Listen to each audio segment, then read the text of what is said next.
Wrong is the first single from Depeche Mode's latest album. I was marching to the wrong drum, with the wrong scum, missing out the wrong energy, using all the wrong lines and the wrong signs. The new single gives a good indication of the dark nature of most of the songs on the group's 12th studio album. Fans have had to wait 4 long years to hear the new material. I interpret them as looking at my part in situations. And they can be everyday situations or situations that are happening in the world.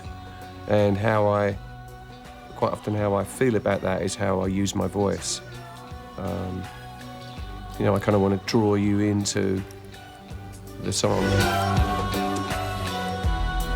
And once again, he succeeds in drawing listeners into Depeche Mode's world of pain and suffering, like here at the Echo Awards in Berlin.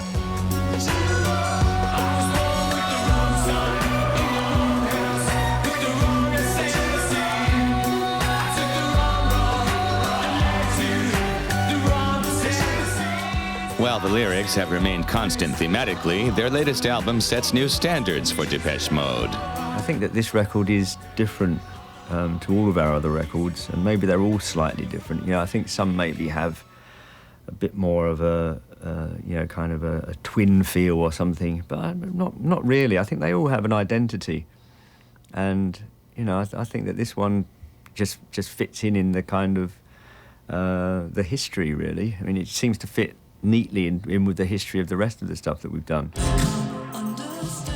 And Depeche Mode have accomplished a lot since coming together in Basildon on the outskirts of London in 1980. In 1984, People Are People went to the top of the pop charts, making the band internationally famous. From then, the synth pop pioneers have gone from strength to strength, churning out hit singles and albums. And the band continues to develop. I think that the interaction, for me personally, with Martin has changed quite a bit. I feel more confident about my ideas, and I also feel really good about. I feel like those ideas are really heard, and you know, quite often I witness them coming to life, and that always feels good. Dave Gahan first became a co-writer on the group's last album, Playing the Angel, contributing songs like the Grammy-nominated hit single Suffer Well.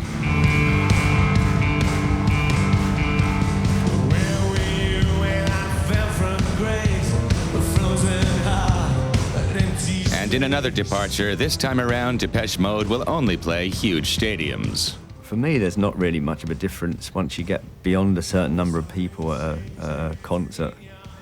You know, maybe that sounds a bit, you know, I don't know, blasé, a bit crass, but, you know, I mean, you can only see a certain, you know, beyond a certain point.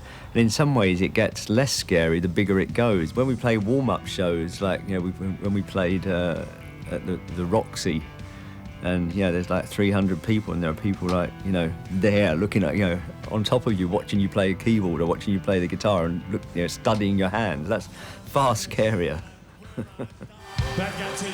But Martin Gore should have nothing to fear about the group's upcoming mega tour, which kicks off in May. The aptly titled Tour of the Universe will have the band giving 70 concerts in 30 countries. For Depeche Mode, the world really is not enough. I've got to get to you.